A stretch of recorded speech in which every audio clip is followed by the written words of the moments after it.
Okay, good afternoon, ladies and gentlemen, Bapak dan Ibu yang saya hormati. Firstly, I'd like to make a special welcome to Ibu Sri Haryati, Director General of Urban Housing of the Republic of Indonesia. Welcome Ibu. Selamat siang. Bapak Harum Hajadi, Ciputra Group Managing Director. Selamat siang Pak.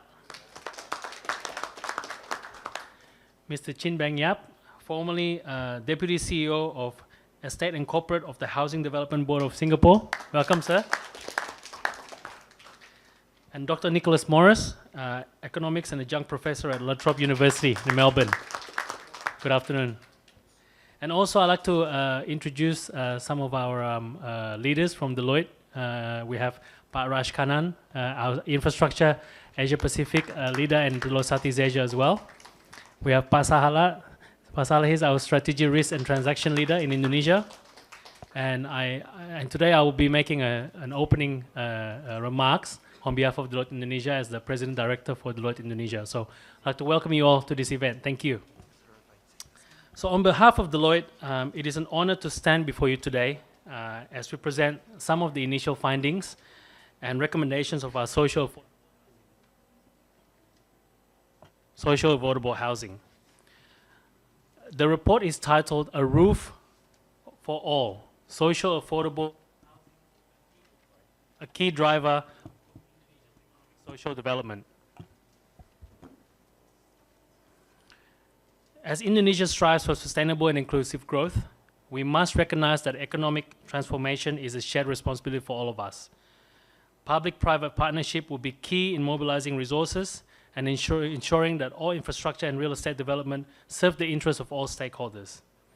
And one of the key drivers of economic growth is infrastructure development, as it lays a foundation for increased productivity, connectivity, and competitiveness. Without further ado, I'd like to invite Ibu Sri for our sharing. And Ibu, the stage is yours. Thank you, Ibu. Thank you very much. First, please allow me to extend an apology on behalf of the Minister of Housing and Settlement, who unfortunately could not be here today, and I have the privilege of speaking on his behalf to share our ministry vision for transforming housing in Indonesia.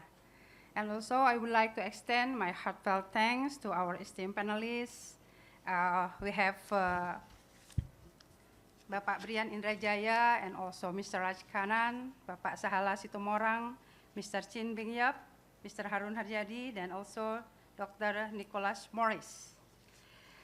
Ladies and gentlemen, slide please. I think I already gave to the committee. Yes. Okay, next. Our journey begins with the vision of RPJMN 2025-2029, which align with the priorities of, set by our President. The government is dedicated to ensuring every citizen has access to decent, affordable housing and also proper sanitation. We have set an ambitious target, building and renovating the number is 3 million houses per year. It's divided into the building and also renovation. Central to our effort in the 3 million houses program, this initiative is more than constructing homes, but also designed to create approximately it's like a 13.1 million jobs in the housing sector, and also it fosters new development, empowers small and medium enterprises by boosting the building materials industry, and plays a crucial role in alleviating poverty, including providing essential support to disaster victims. And however, we must acknowledge the challenges that we face. Rapid urbanization has escalated the demand for adequate housing, leading to significant backlogs. Particularly, maybe the slide maybe follow with my speech, please. Rapid urbanization has escalated the demand for adequate housing, leading to significant backlogs, particularly among our most vulnerable communities. The situation demands a strategic response to bridge the gap between the existing supply and the ever-growing demand, ensuring that no one is left behind. 4 slide, please. Okay. Investing in housing is an investment in our nation's economic future by streamlining the building permit process. Next, please. Now, this is the contribution of the property, real estate, and building. This is the data is from the University of Indonesia Economic Faculty, and we see that the affecting for the contribution of the property, real estate, and building, I think, is very, very important for our economic growth. Next. And this is our campaign, actually, and we hope that all of you here also can campaign this. It's time for the people to own homes. Why? Because we have a program that we like we see in the slide, that from pay to free for fees. Because with the collaboration with all the Ministry of Internal Affairs, and also with another ministry, so we requesting the BPHTB is a zero for the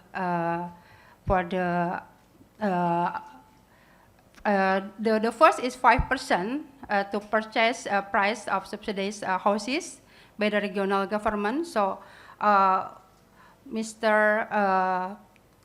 Tito, the Minister of Internal Affairs, support us to, we have a meeting with all the government in Indonesia and also the mayor in Indonesia to discuss about this. So all the fee for the BPHTB is zero for the subsidized houses.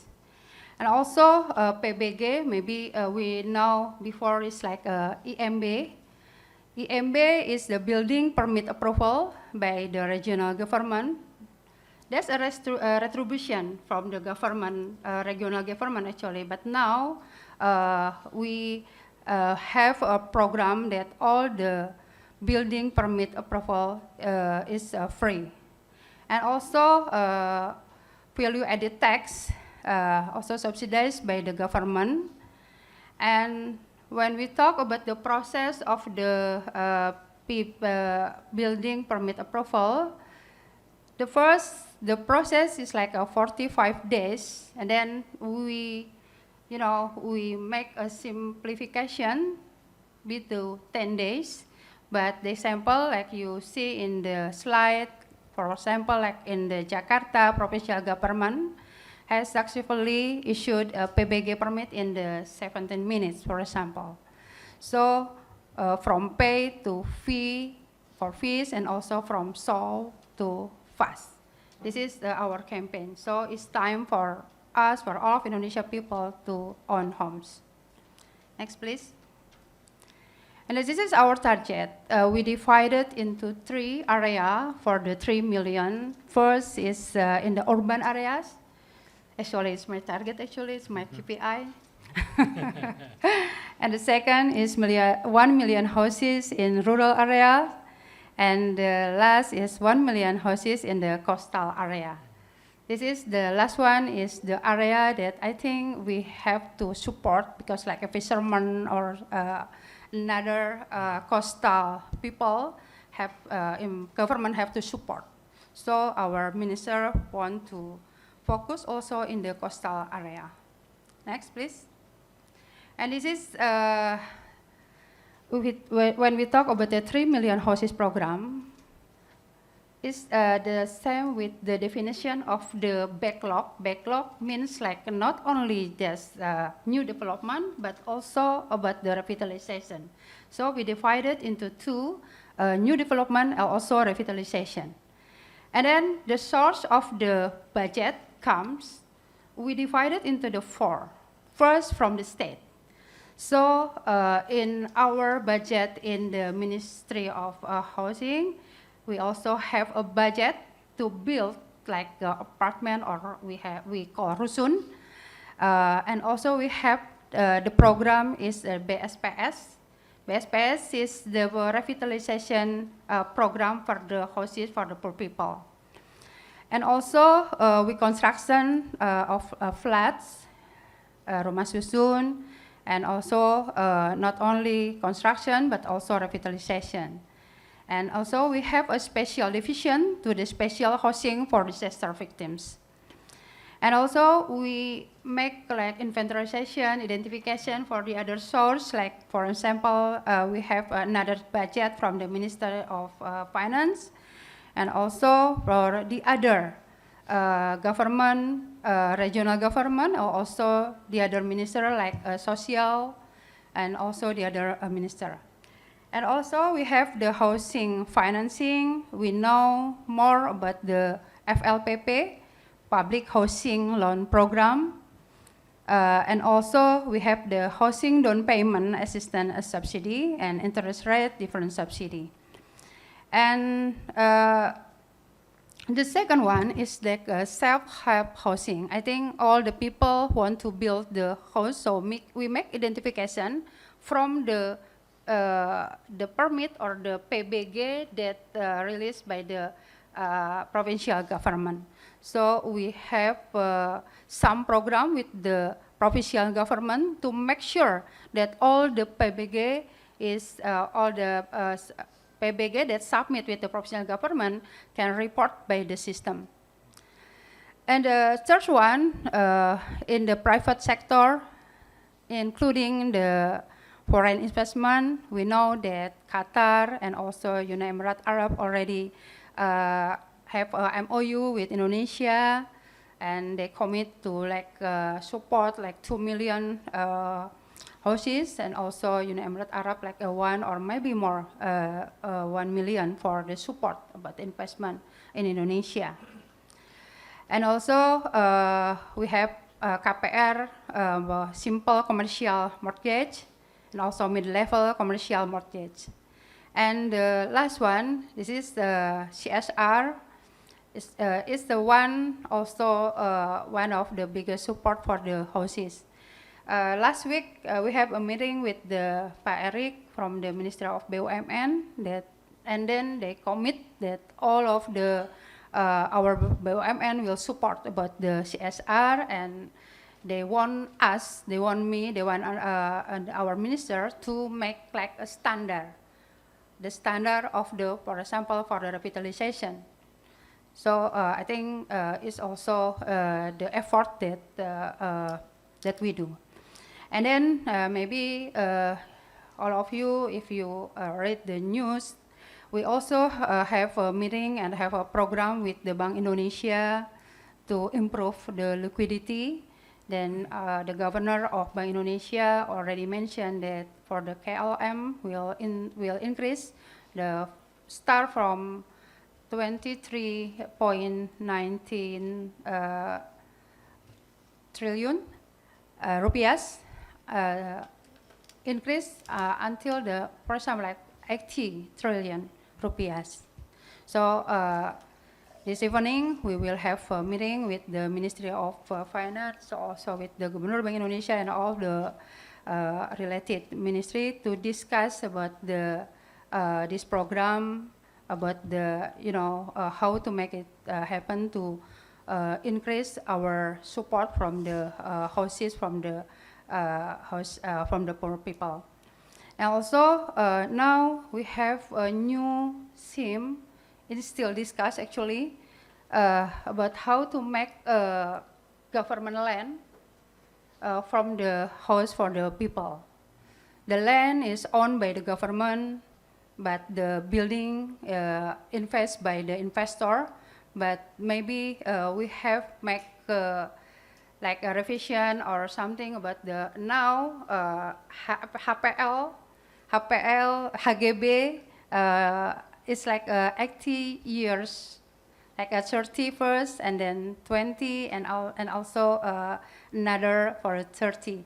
And maybe we still discuss if it's possible, maybe we can make relaxation for that, to make all people interest for this scheme. Next, please. And this is our achievement based on our FLPP. And we start from 20 October, the first Pak Prabowo, the president. And now, I think this is in the 17th February, we already have 105,000, more than 105,000 houses that come from FLPP. FLPP is like a Tapera and also another banks, and the subsidy come from Minister of Financing. This is the bank that support, and also the association, the like Ray, Apersi, Himpara, and other association. Next. And our minister is have some function. First, from the function as operator.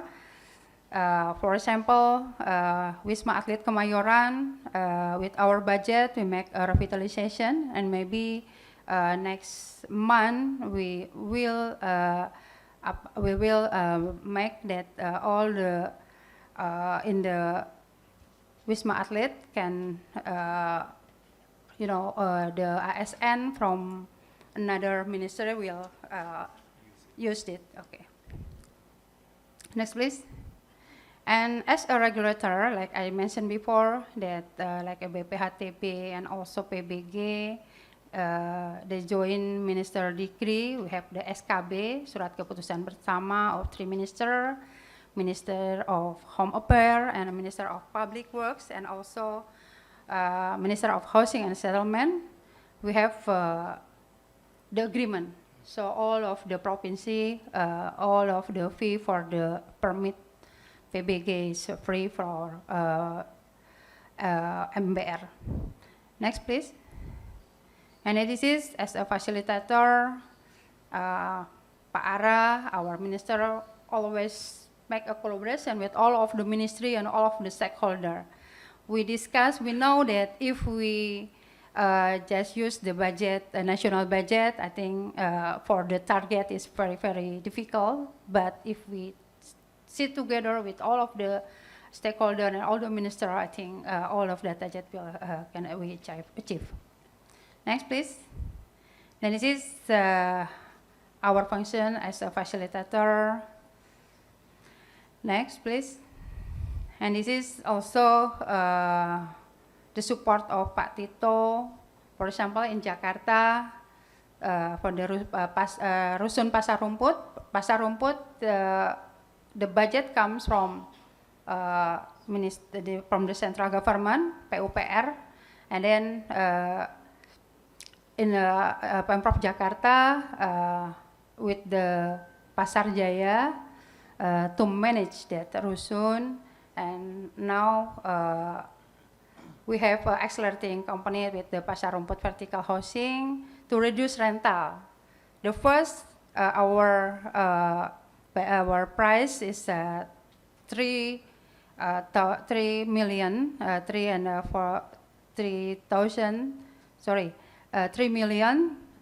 and now is the 1 million. And it's dedicated from low-ranking civil servant, also military, police, and also laborers and low-income millennials.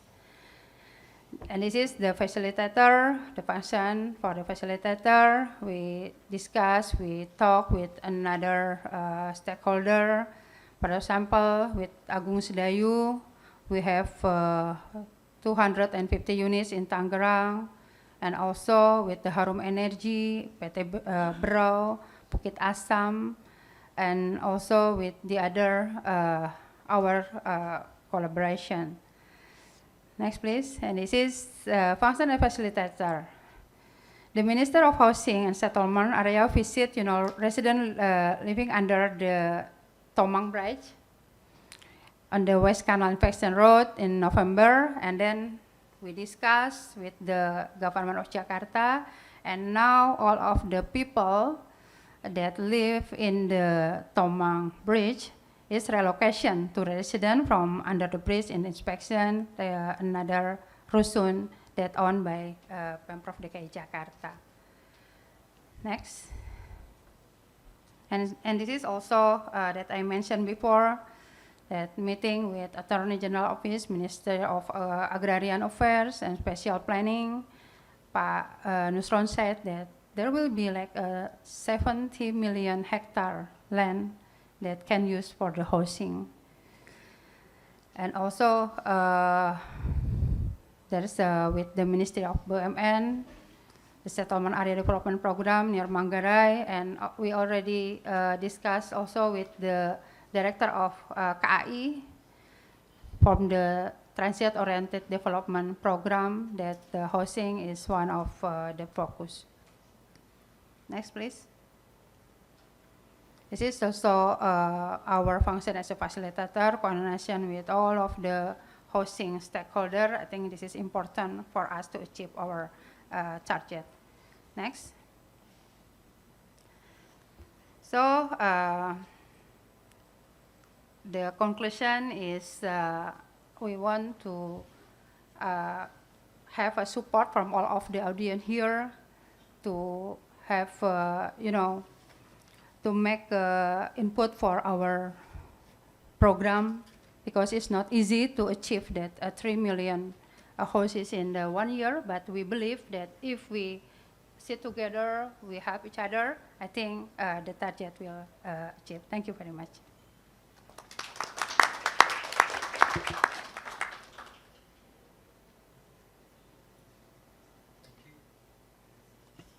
Thank you, Ibu Sri. Before we go to the roundtable discussion, let me allow Nick to make some presentation based on our early findings of the project that we are doing now, titled A Roof for All. Please, Nick. Thank you very much. And if we could find the slides.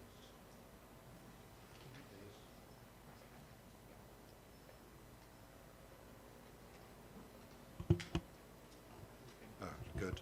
Okay, if we could have, thank you. So if we could just go to our president. And first of all, I'd like to say how inspired I was by your presentation, and it's great to see so much effort going into what I think is a very important subject.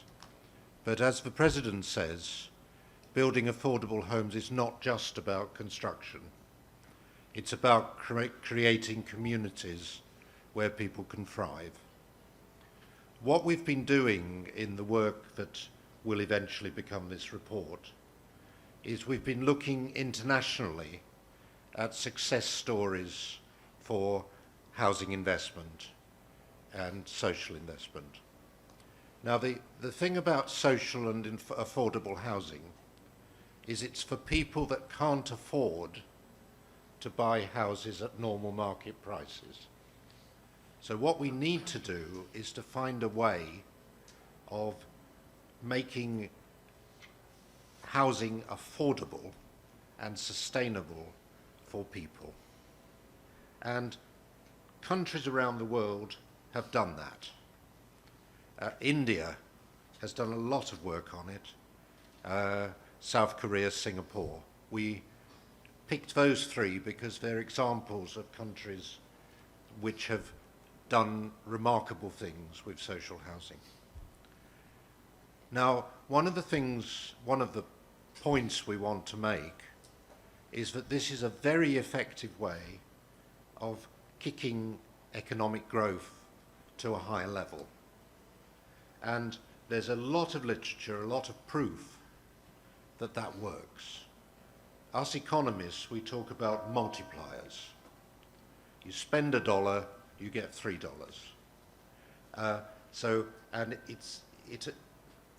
Developing housing is a very good way of having quite a big multiplier, because you're employing people, you're using natural resources, etc., etc. So, and around the world, and this slide shows us, we've had a lot of evidence of how countries have succeeded in using an impetus for social housing to improve their economic growth. India has achieved that. South Korea has achieved it. I'm not going to read out these things, they're on the slide. Singapore has achieved it.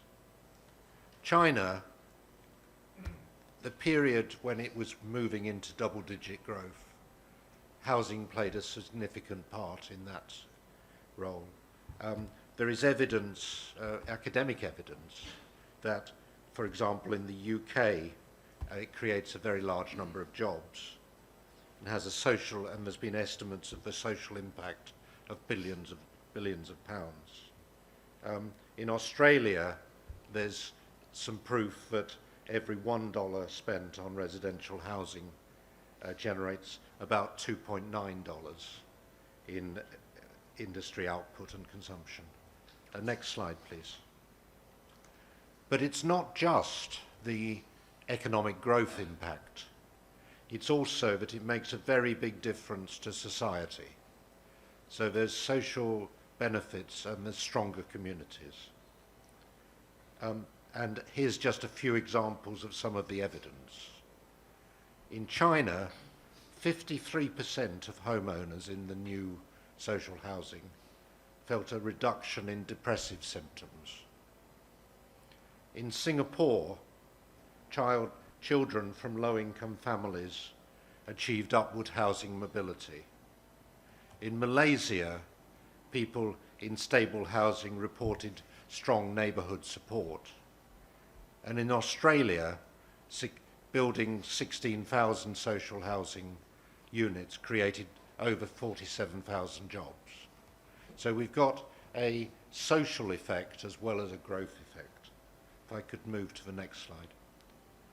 Now, everybody's very focused on how do we get Indonesia from an impressive but rather stable 5% economic growth up to 8% and more. And we need the 8% or more to get to Indonesia EMAS, to golden Indonesia.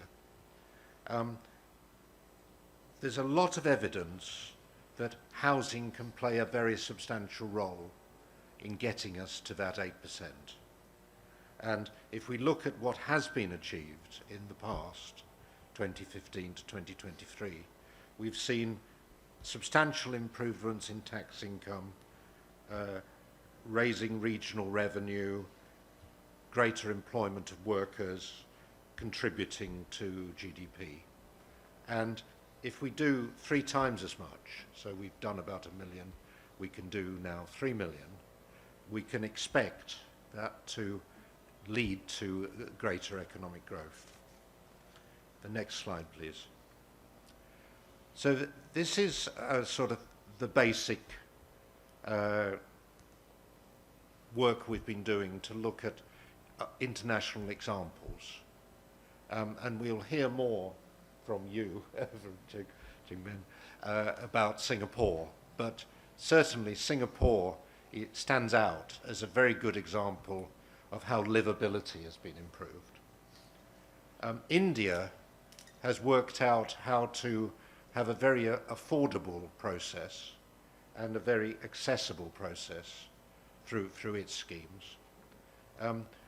Both India and Australia have made great strides in making this affordable for the government, for budget feasibility.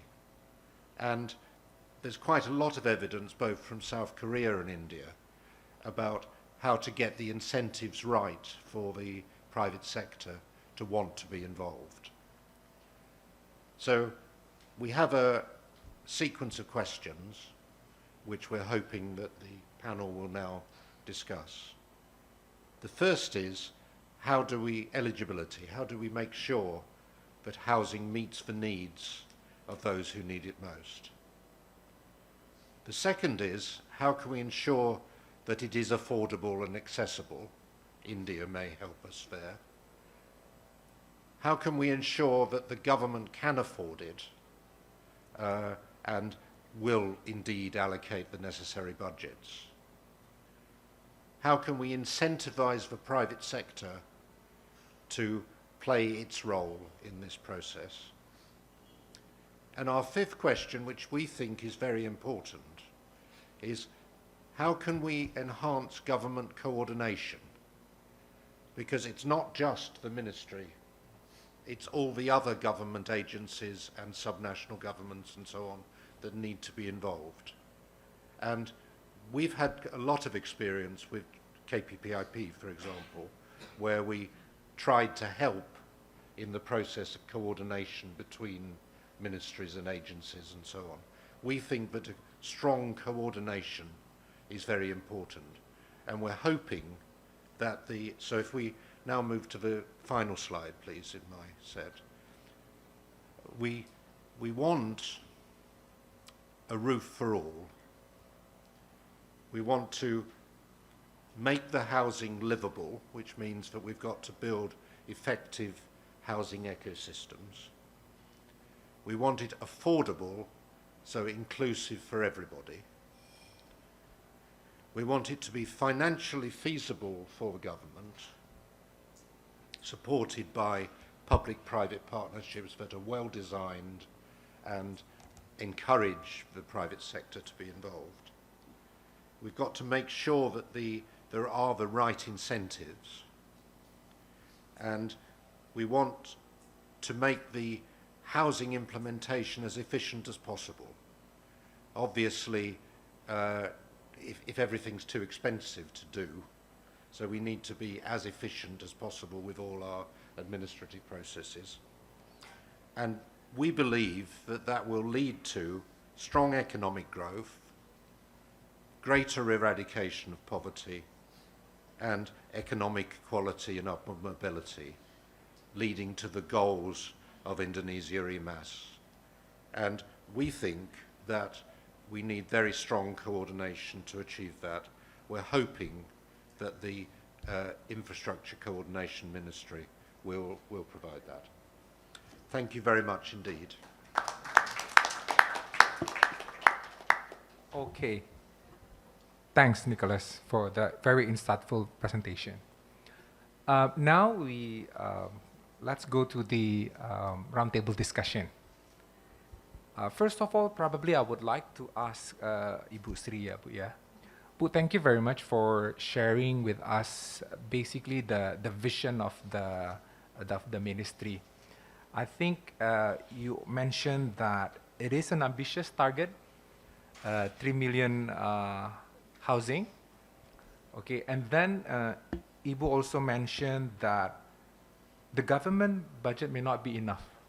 So you need support or partnership with the private sector, Bu.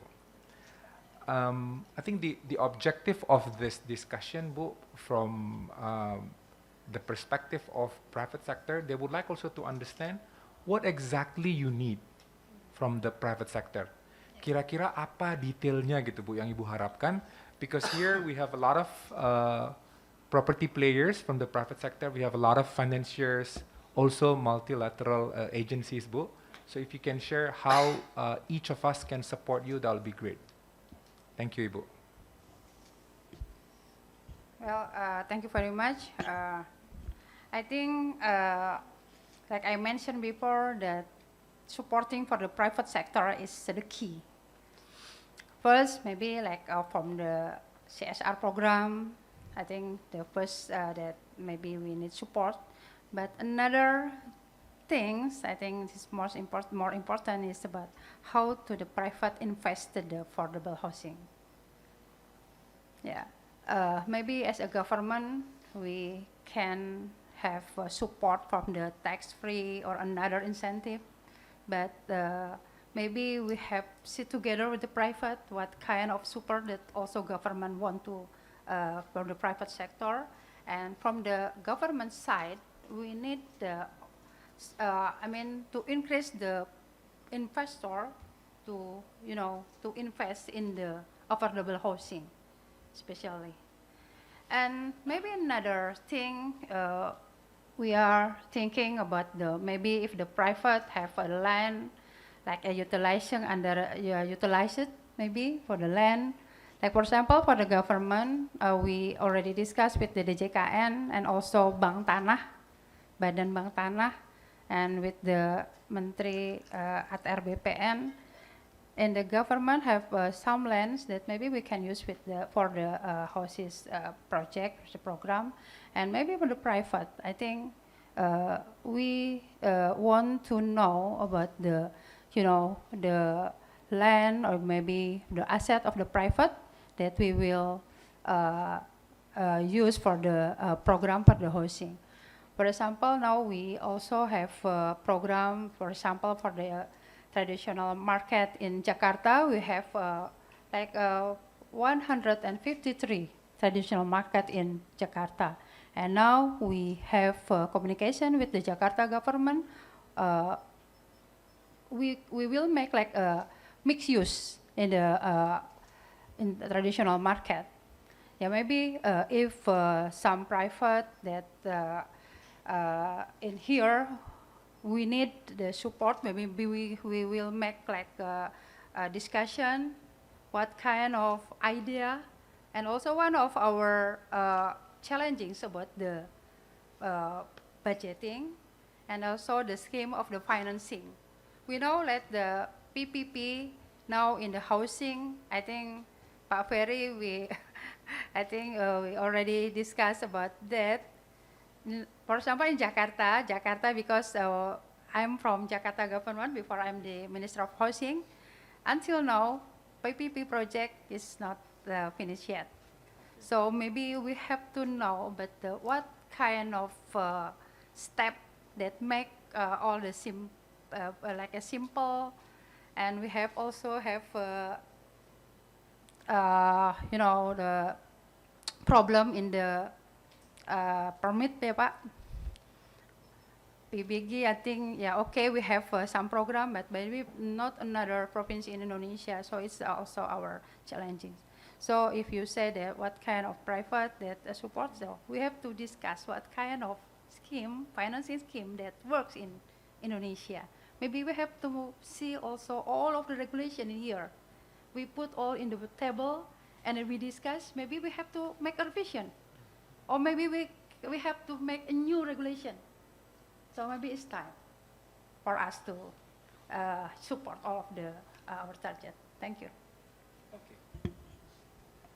Thank you, Ibu. I think it's very clear the openness from the government to work with the private sector. Now let me turn to Pak Harun, ya Pak. Pak Harun, definitely Ciputra is recognized for its commitment to providing affordable housing for middle to lower income communities. With the development in Jonggol and Maja, we definitely are sure that you have full understanding of the risk associated in this niche business, Pak, ya? And of course, you must have calculated the associated expected return for that one.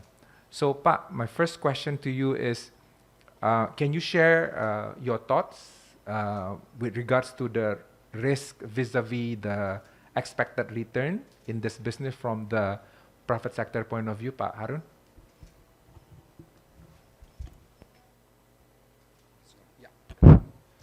Yes, thank you very much.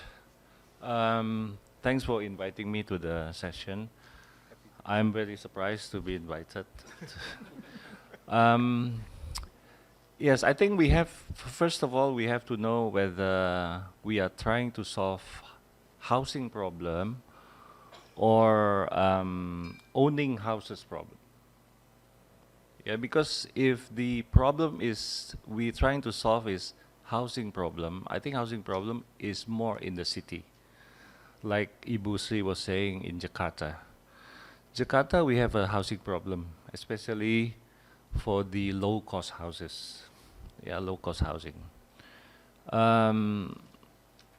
For low-cost housing, of course, you know the cost has to be low. They have to be affordable by the MBR, right, Ibu? So the land cost matters, the construction cost matters. And then if we trying to solve the home ownership, which I first heard about this from the minister from Pa Ara when I first talked to him. He was saying that he wants everybody to own a house basically. Then it's a different problem because owning a house can be somewhere very far from the working place.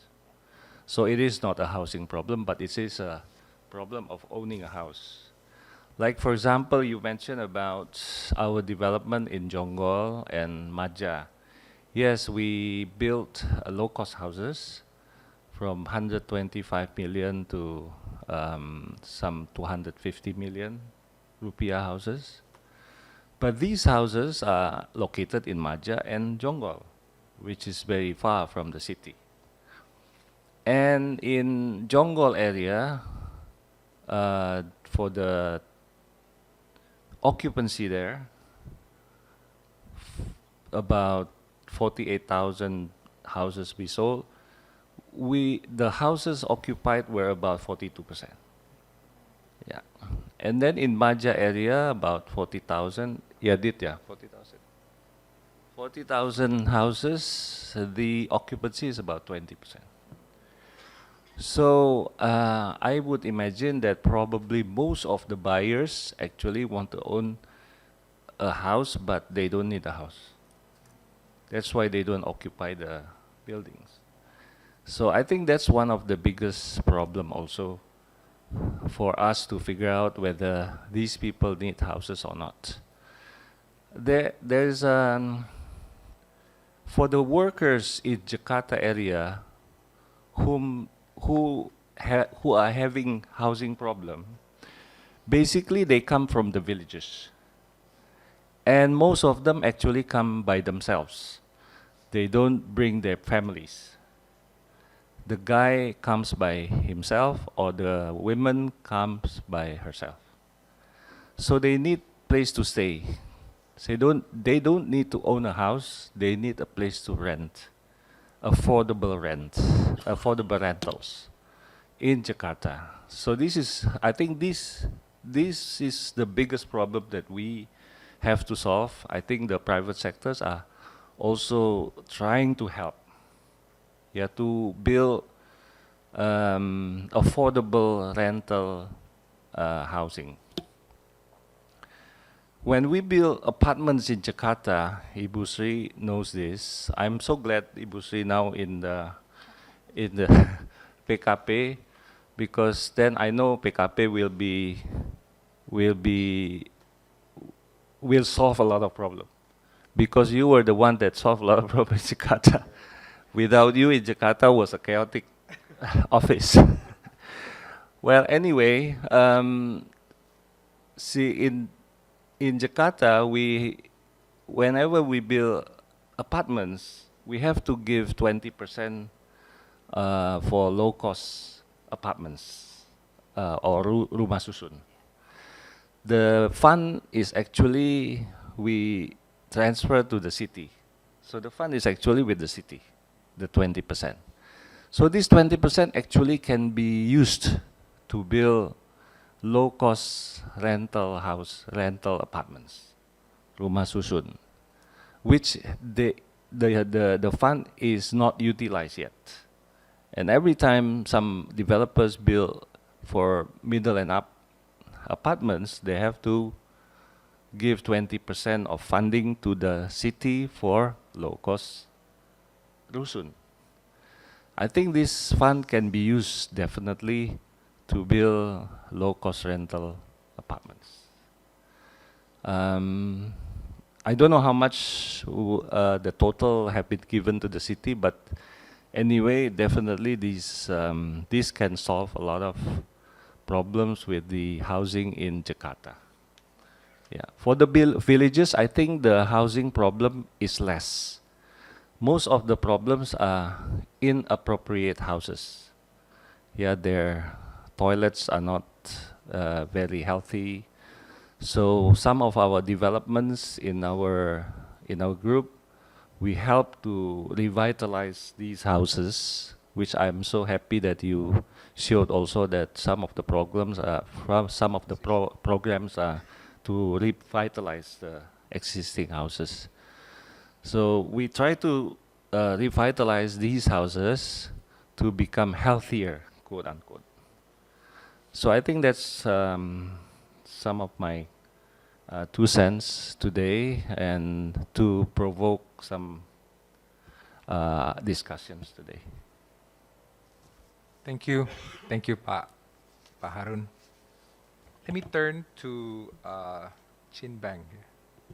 So, Mr. Chin Bang, definitely Singapore has transformed from unhygienic slums into one of the most advanced public housing in the world.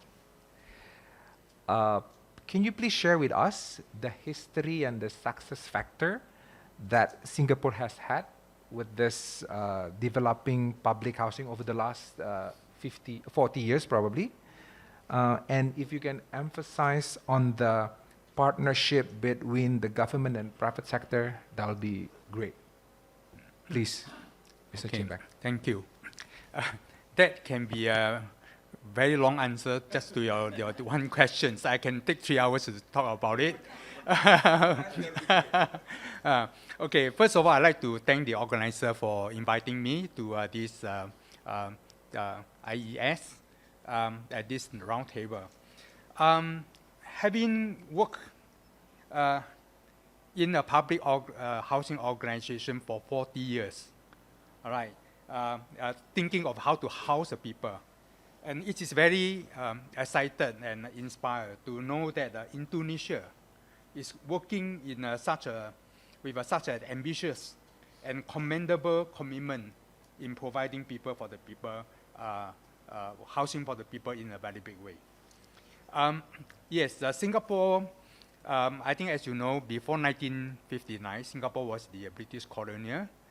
And after the World War II, there was a huge immigrations of people from in the areas, from Southeast Asia, from southern part of China, from India to Singapore to seek living.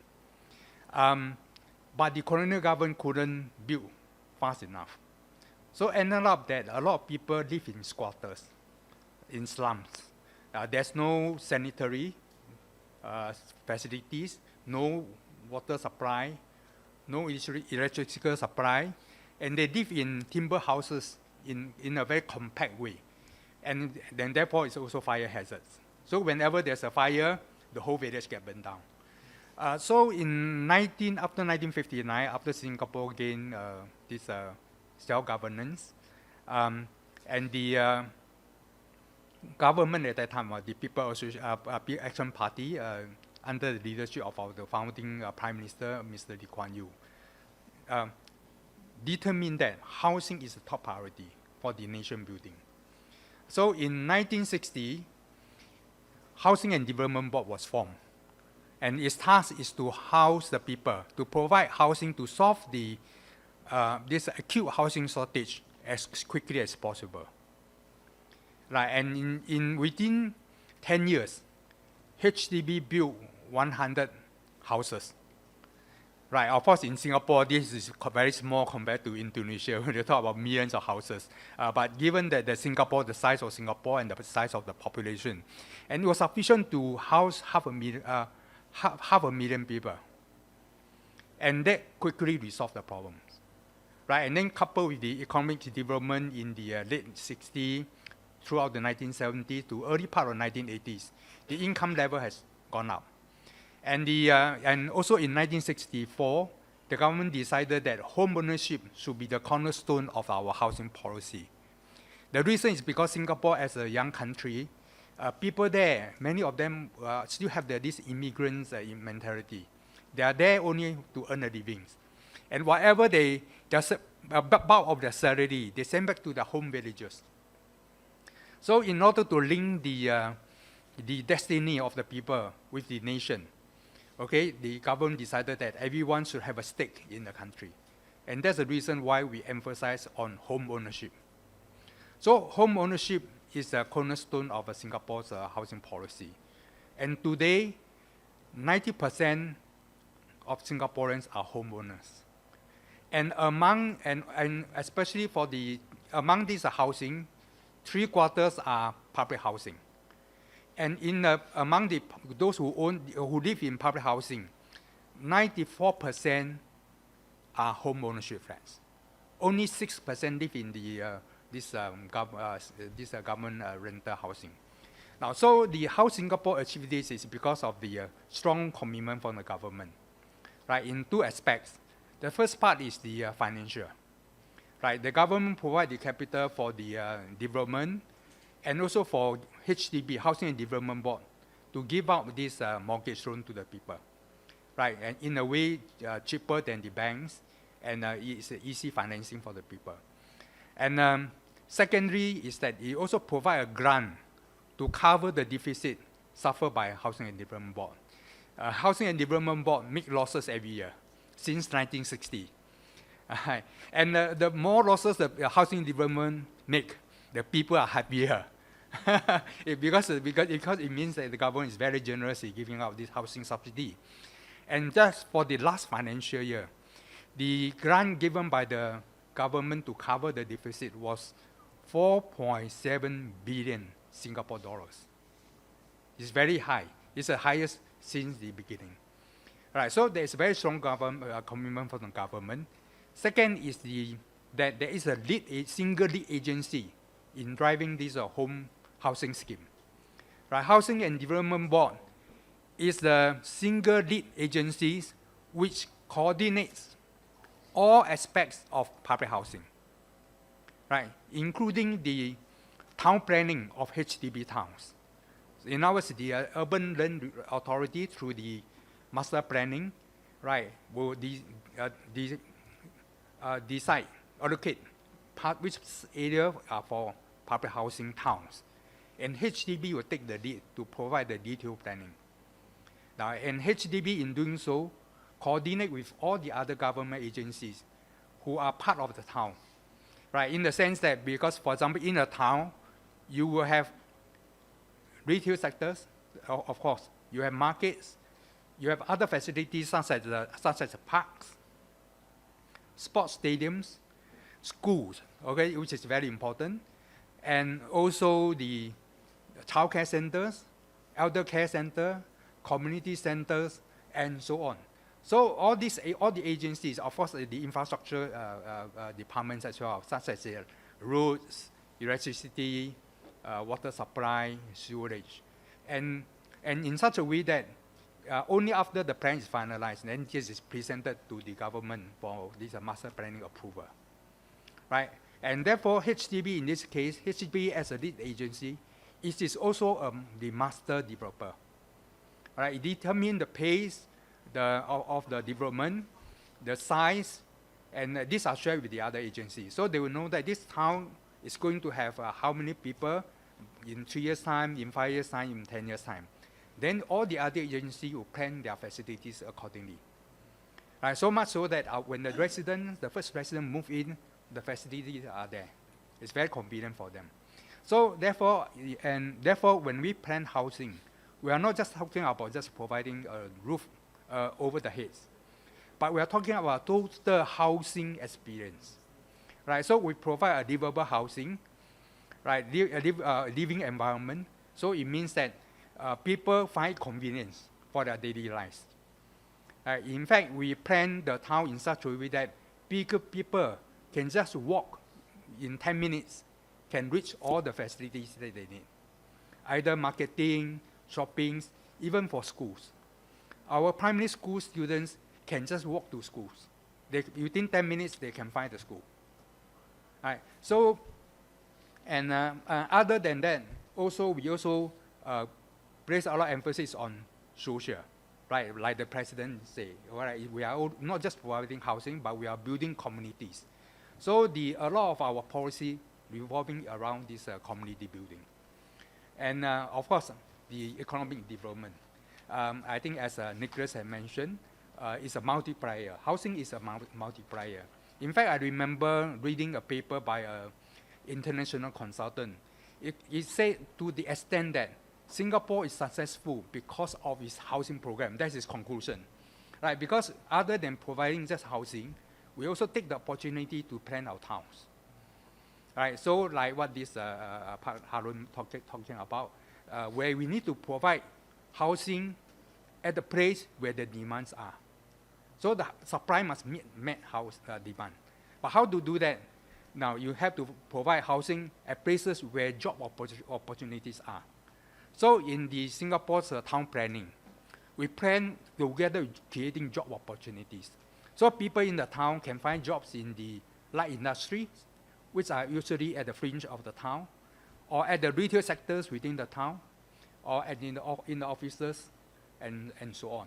So they can find jobs. So in fact, very much in the 1970s, we find that a lot of factories, people are just walking or cycling to their factories and then they go home. Now, which help us to attract a lot of MNC to set up factories in Singapore, right? The benefits is twofold. One is from the investor's point of view. There's a low, ready pool of potential workers they can recruit. For the residents, it's a job just within walking distance. It's very convenient. So it reduces the pressure on our traffic. Right, so therefore, a total approach to housing is another issue. Now the fourth, of course, we mentioned about home ownership. Because through this home ownership scheme, that enable us to have this social mobility. Because if it's only mainly on renter, then even though a person the rent could be very cheap and very affordable, but after 20 years, 30 years, the house still does not belong to you. So the renter is therefore, the fee that you pay is a consumption. Whereas if you buy a home, there is still an element of investment. Right, so this home ownership help us. Now the next aspect I would say is the Central Provident Fund, which is a compulsory savings for retirement.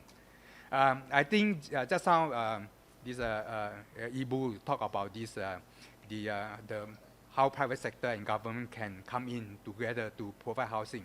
I would say another aspect are the people themselves. They must save. So they must have this habit of saving so that they are able to buy a house eventually. In the case of Singapore, our this Central Provident Fund is in fact actually to me is a compulsory saving scheme. Right, and that the government modify the policy such that they can be used for housing. Part of it can be used for housing.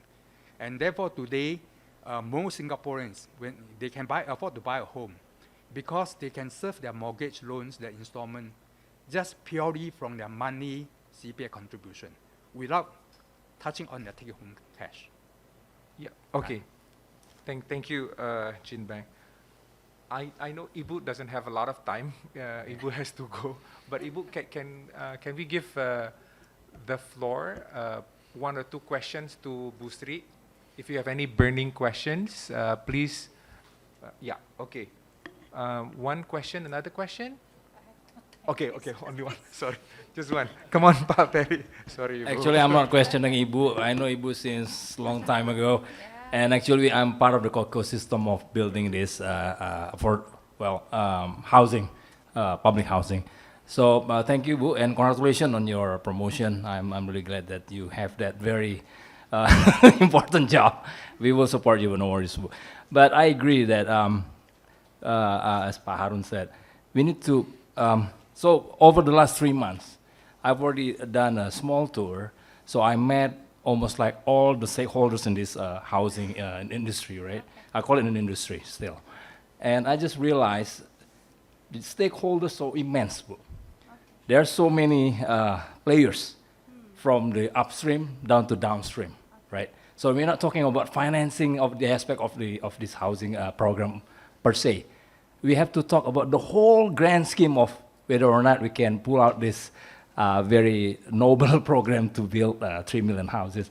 So my suggestion maybe be a suggestion, because I've been working at my level with all the ministries and agencies throughout Indonesia, that we need to sit down together and we need to work with all the stakeholders, including from the private sector, especially developers and others, Because, for instance, I think Singapore, I've already spoken with HDB last month that one of our issues that I think need to be like immediately dealt with is, in our case, the government pretends to be a regulator and operator, just like the Ministry for Public Works and Public Housing in the past.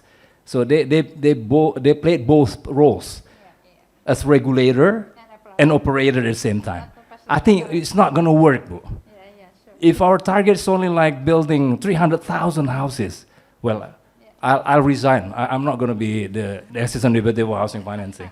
But when it comes to 3 million, and then we have to have a very clear job distribution, that I would suggest Ministry for Public Housing is the regulator, and you have to work with the Ministry for Planning, Bappenas, in order to design a grand scheme, right? And along with my dear colleague here, Ministry for a Special Zone, because they are in charge of the special zoning, and even the land bank, Ministry of ATR BPN. So we have to work with them. And we have to work with the state-owned enterprises, BUMN. We have to work with the regional government as well. I'm talking only about the upstream of the whole chain of housing. And then number two, we like the operator, I would say. Singapore has been lucky. They have HDB. In our case, we need to have our HDB as well, as operator. I see Perumnas, our National Housing Agency, is kind of embryo to be our HDB, but we have to restructure it. So they have to be able to how to say that, to act like HDB, but please let's forget that they couldn't do it on their own. So when it comes to low-income houses or affordable housing, we couldn't depend on investors. No one would go to low-income housing development. How can they make the ROI, right? So the government must be there. But at the same time, just like HDB, they can make money too. So they can have two roles. First, I mean, new Perumnas, they have the role to build low-income houses.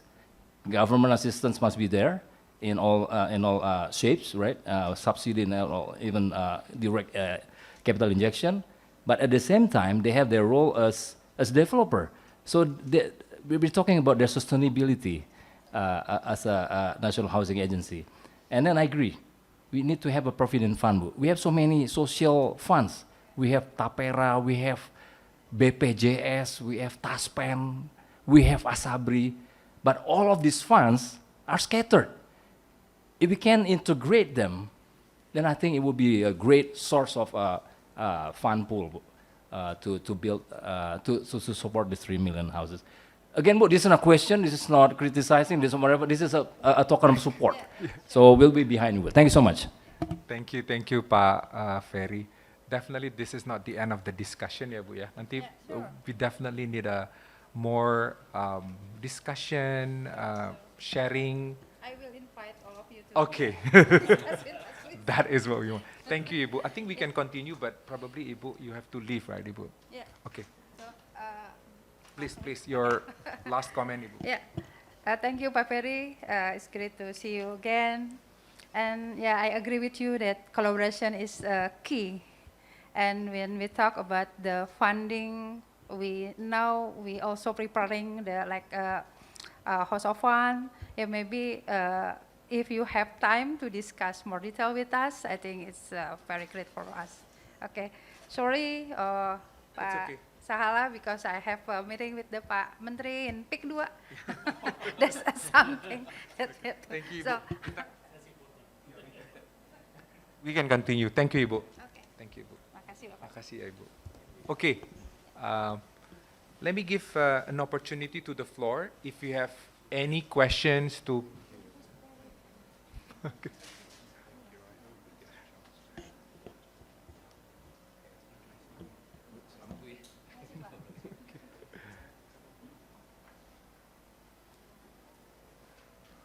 Yeah.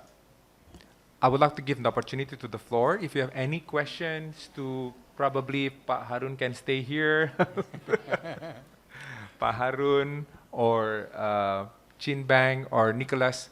Yes, please, Raj.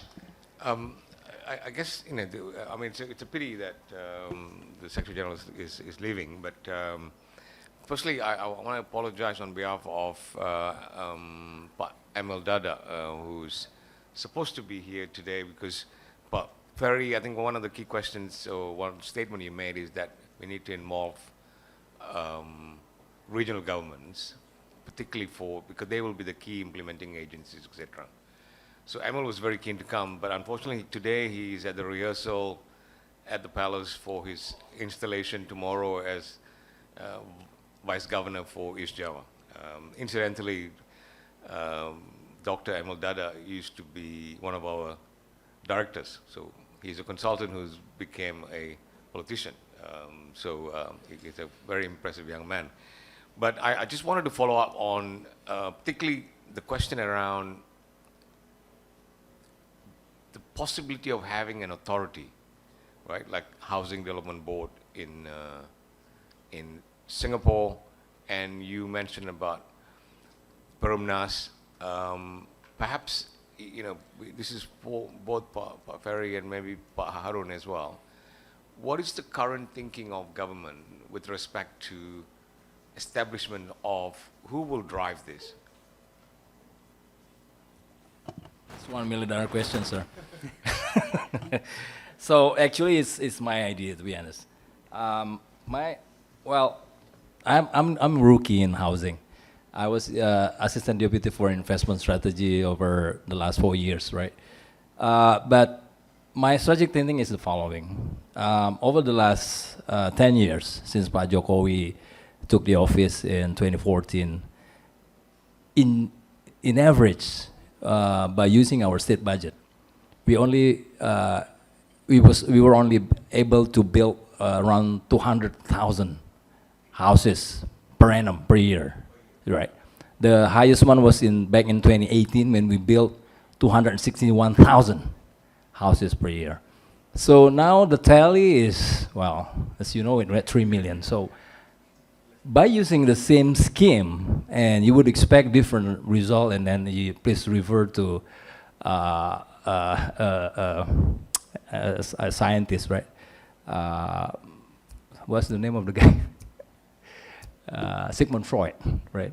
You use the same scheme or formula, but you expect different result, and then Sigmund Freud. We are insane, right? So we have to be very creative. And as I said to Bu Sri, I've been knowing her since forever. I'm glad that she's taking the job now as a Director General.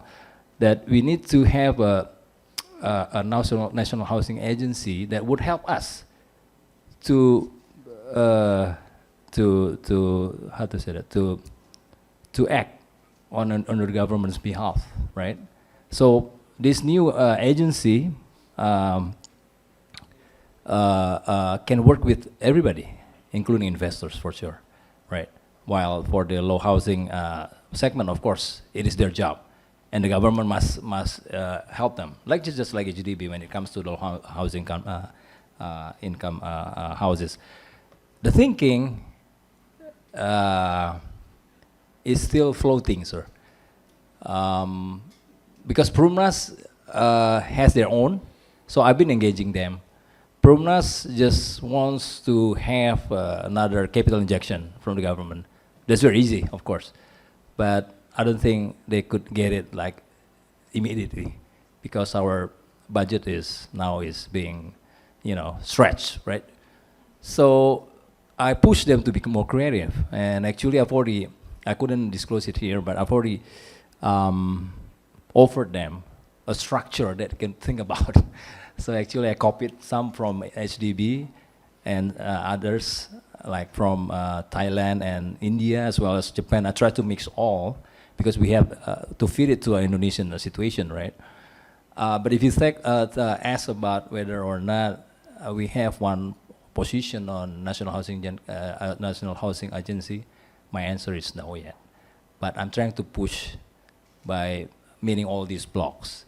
And so far, thank God, we've got a lot of good traction from these stakeholders. But it has to be escalated to the ministerial level, just to be very frank. Thank you. Thank you, Pak Ferry. Any comment, Pak Harun, on creating one body taking care of all of this initiative? Yeah, I think it's a good idea to have one body to take care of the whole thing, Pak Ferry. I'm curious about the idea of collaboration between the government and the private sector. Actually, it can be done by having like now the government has a lot of projects with KPBU. So PPP, public-private partnership. So I think with PPP or with KPBU, it can be done. Yeah, at least the budget for housing, you know, they do not have to spend it in upfront. Basically, they can stretch it for 10 years, something like that, by giving IRR to the investors. With this scheme, I think it should work, Pak Raj. Like you mentioned also about the AP availability payment system. I think we should explore this matter deeper. Yeah. Pak Arun, I live in Bintaro, and Jaya was the developer of Bintaro, right? So we've already explored some options of PPP schemes, Pak. And to be honest, PPP schemes that were developed by our government needs to be revamped, right? Because it works quite pretty well on basic infra, like toll road, right, seaports, airports. I think it's pretty straightforward. Yeah. After the concession ends, you just turn over the whole assets, right? And you as investor, you get the BP, you get the ROI and everything, well, this right? one also we just transfer it to the government. Yeah, the government. basically. But when it comes to housing, I think it's different issue, right? So we need to be more detailed in this matter. We need to be more detailed. For instance, what will we do after the consensus ends, right? We work on government land, for instance. Yeah. You build like high-rise buildings. I mean, not high-rise, but rise buildings, right? Subsidized fine. So when the concession ends, what we are going to do about that, right? Because Well, we we have just transfer it to the government because this is not solving owning houses. Yeah. This has nothing to do with owning houses. Yeah, I know. Basically, the owner is the government. Yeah. Yeah. But when it comes to the operation of maintaining your OM, for instance, Yeah. I think the government has an issue about that, right? Because we don't have the expertise.